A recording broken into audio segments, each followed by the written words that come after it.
আসসালামু আলাইকুম রহমতুল্লাহি ওবরকাতুহু। সম্মানিত দর্শক, একটি সাদা পতাকা এবং সেখানে কলেমা খচিত রয়েছে এবং সেই সাদা পতাকা একটি বিশাল রাস্তার দুই পাশে পথ করে উঠছে। একটি দুটো নয়, শত শত, এবং যেভাবে ছবিতে এসছে শত শত সেই পতাকাকে আসলে দেখে মনে হচ্ছে হাজার হাজার পতাকা। আরবিতে কলেমা খচিত আছে লা ইলাহা ইল্লাল্লাহু মুহাম্মাদুর রাসূলুল্লাহ। হয়তো আরও কিছু আছে যারা আরবি জানেন, তারা ভালো বলতে পারবেন। দূর থেকে আমি সেই পতাকাগুলো দেখেছি এবং প্রথমে দেখার পরে আমার কাছে মনে হয়েছে এটা সম্ভবত এআই নির্মিত। কিন্তু দেশের মূল ধারার গণমাধ্যমগুলো যখন বলল যে না, এরকম একটা দৃশ্য আসলেই আছে বা তৈরি হয়েছে, সেটা হলো টেকনাফের একটি রাস্তায় কে বা কারা এই পতাকাগুলো টানিয়েছেন। এবং এই বিষয়টি এখন আন্তর্জাতিক মিডিয়াতে বলা হচ্ছে যে বাংলাদেশে আইএসের তৎপরতা আছে, জঙ্গি সংগঠনের তৎপরতা আছে এবং তারা এই ধরনের পতাকা প্রদর্শন করে এই গেল বাংলাদেশ এবং এই বর্তমান সরকার এদের খপ্পরে পড়েছে। ইউনূস সরকার যে কাজগুলো করেছে তার জমানাতে যে উগ্রবাদ চালু হয়েছে এবং সেই উগ্রবাদ তিনি নিয়ন্ত্রণ করতে না পারার কারণে আমেরিকা তার উপর থেকে আশীর্বাদ সরিয়ে নিয়েছে। তো কাজেই বর্তমান সরকার যে ক্ষমতায় এসে সেই ইউনূস সরকারের জমানাতে যে উগ্রবাদ চালু হয়েছিল সেটা আরও ব্যাপক আকার ধারণ করেছে। এর কারণ হলো ইউনূস জমানাতে এরকম কোনো একটা রাস্তা কলেমা খচিত পতাকা দ্বারা সেই যাকে বলা হয় এইভাবে মানে সজ্জিত হয়নি।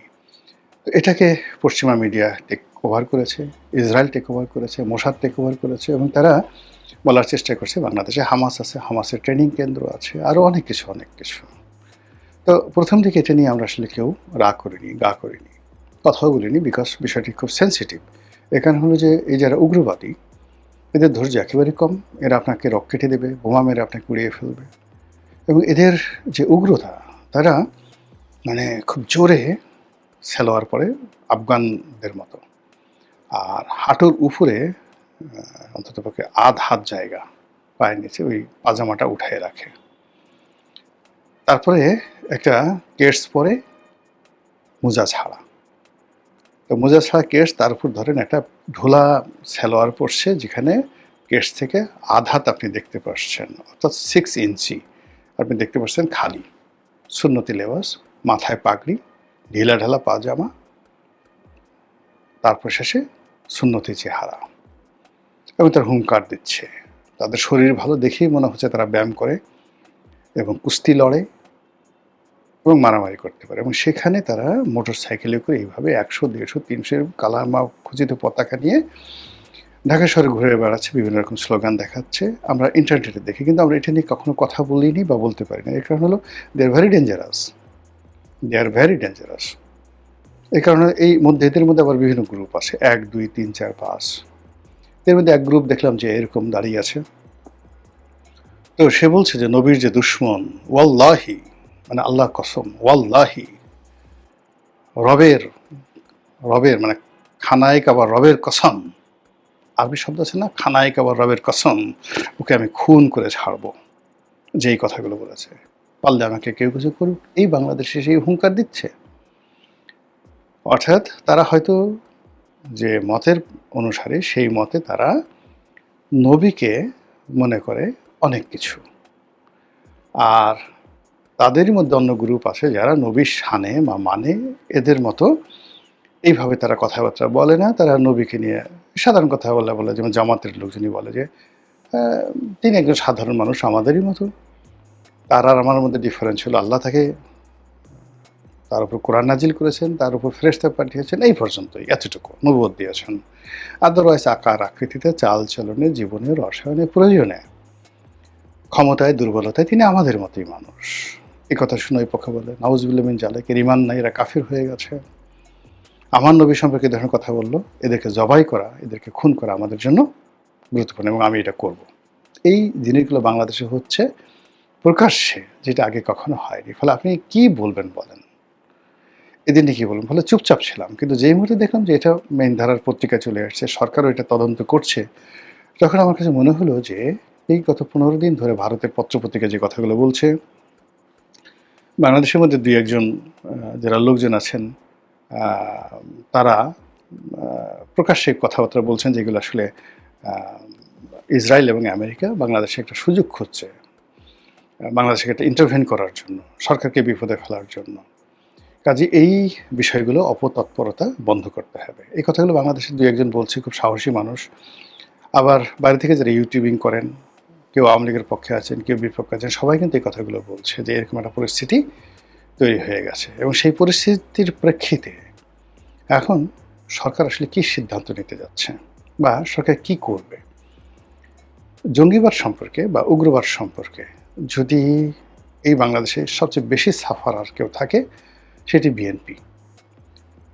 অর্থাৎ ২০০১ থেকে ২০০৬ সনে ওই সময়টাতে আনসারুল্লাহ বাংলা টিম, ওই সময়টাতে বাংলা ভাই, ওই সময়টাতে শায়ক আব্দুর রহমান থেকে শুরু করে যে উগ্রবাদ তৈরি হয়েছিল কুষ্টিয়া, মেহেরপুর, রাজশাহী, যশোর, নাটোর, এই পুরো বেল্টগুলোতে, মানে সেখানে এসপি যান, ডিসি যান, মন্ত্রী হন, সবাইকে এই গ্রুপকে মানে ট্যাক্স না দিয়ে তারা চলতে পারত না।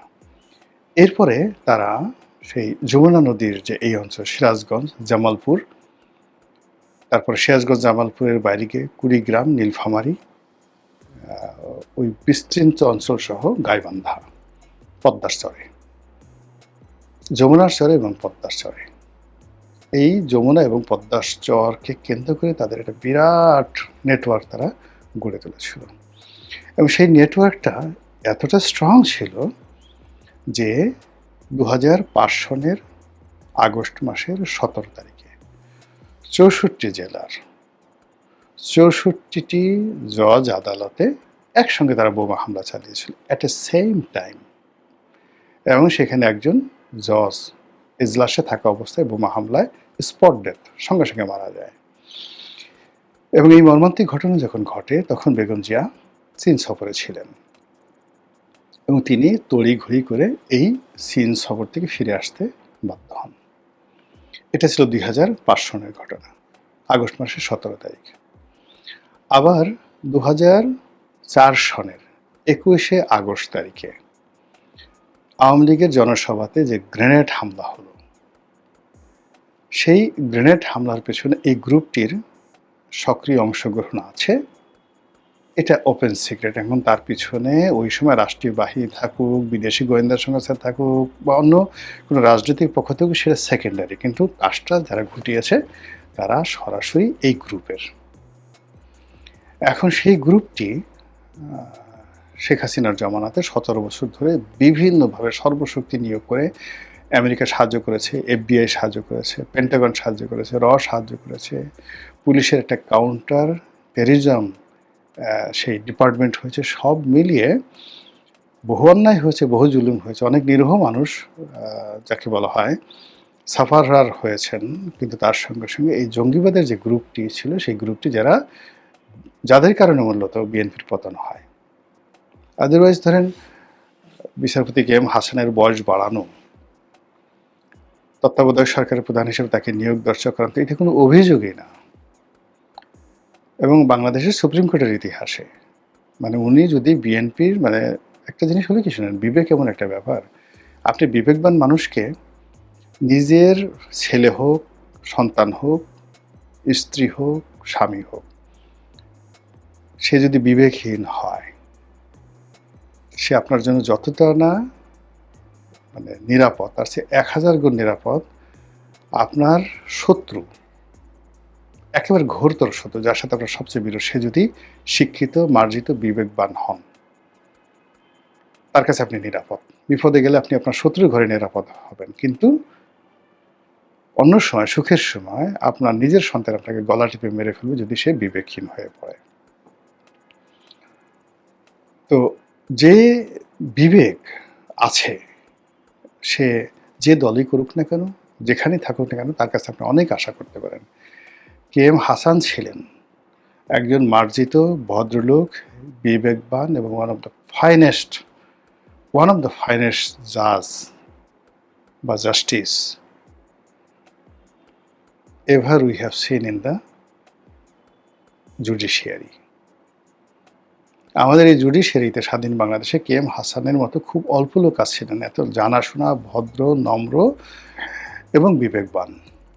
বিএনপি করতেন, ছাত্রদল করতেন, ডাজ নট ম্যাটার, কিন্তু তার হাতে সেই নির্বাচন বা ক্ষমতা এতটা নিরাপদ থাকতো, যেটি শেখ হাসিনা মনোনীত যারা লোকজন ছিল, তার সিইসি বা তার তত্ত্বাবধায়ক সরকারের প্রধান বা তার যা কিছু আছে, তিনি যা কিছু করেছিলেন, তিনিও তো তার জামানাতে লতিফুর রহমান সাহেবকে নিয়েছিলেন, তার সর্বনাশ হয়নি?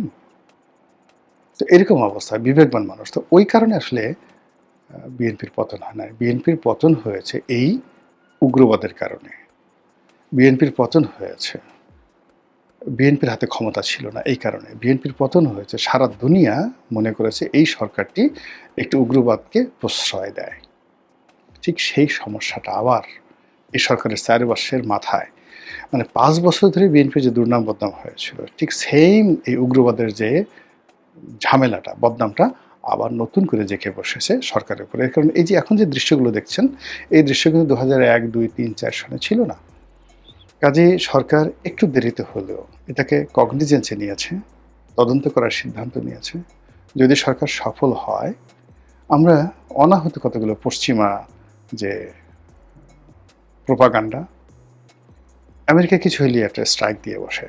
আপনি যে যারা ফেসবুক চালান, গুগল চালান, আপনি দেখেন যে কিছু হইলেই একটু পান থেকে চুন খসলে স্ট্রাইক। ওদের কথার মতো এই শব্দ উচ্চারণ করা যাবে না, সঙ্গে সঙ্গে অটো স্ট্রাইক। আমেরিকার পুরো সিস্টেমটাই এরকম যে যেখানে এরকম পতাকা আছে, জঙ্গি আছে, সেখানে নিষেধাজ্ঞা দিয়ে দাও, তাদেরকে এই কাজ করতে পারবে না। এবং এইরকম একটা নিষেধাজ্ঞার কারণে দেখেন শেখ হাসিনার পতন কোথায় চলে আসলো। র্যাবের উপর নিষেধাজ্ঞা দিল, কিছু মানুষের উপর নিষেধাজ্ঞা দিল, সরকার শেষ। এখন ওই যে বিএনপি জমানার যে 1 থেকে 2001 থেকে 2006 সালের যে রেড অ্যালার্ট ছিল আমেরিকান প্রশাসনে, পেন্টাগনে, সরকার সম্পর্কে, সরকারের কর্তাবাদী সম্পর্কে, জামাত সম্পর্কে, ওটা এখনও মোচন হয়নি। জামাত সম্পর্কে এখনও আমেরিকা নেতিবাচক, তারেক রহমান সাহেব সম্পর্কে এখনও ইতিবাচক হয়েছে আমার জানা নেই। এই যে খলিলুর রহমানকে এত সুন্দর করে রাখা হয়েছে কেন? ওই লাল কালিমা বা কালো কালিমা মোছার জন্যে। কিন্তু সেটা মোছার আগেই যদি আবার নতুন আর একটা কালিমা, মানে কলঙ্ক, কালিমা মানে ওই কলেমা না, কালিমা, কালিমা, কালো রঙের যে কালি, সেটি। তো সেটি যদি আবার সেই নতুন সরকার, নবজাতক সরকার, তার উপর পড়ে যায়, সেক্ষেত্রে সরকারের প্রতিটা মানুষ বিপদে পড়বে, দেশ বিপদে পড়বে, রাজনীতি বিপদে পড়বে, অর্থনীতি বিপদে পড়বে। আমি চাই সরকার জিনিসটি তদন্ত করুন, যথাযথ ব্যবস্থা নিন, আর আমরা যারা আছি জনগণ এই সকল কাজে সরকারকে সর্বতোভাবে সহযোগিতা করি।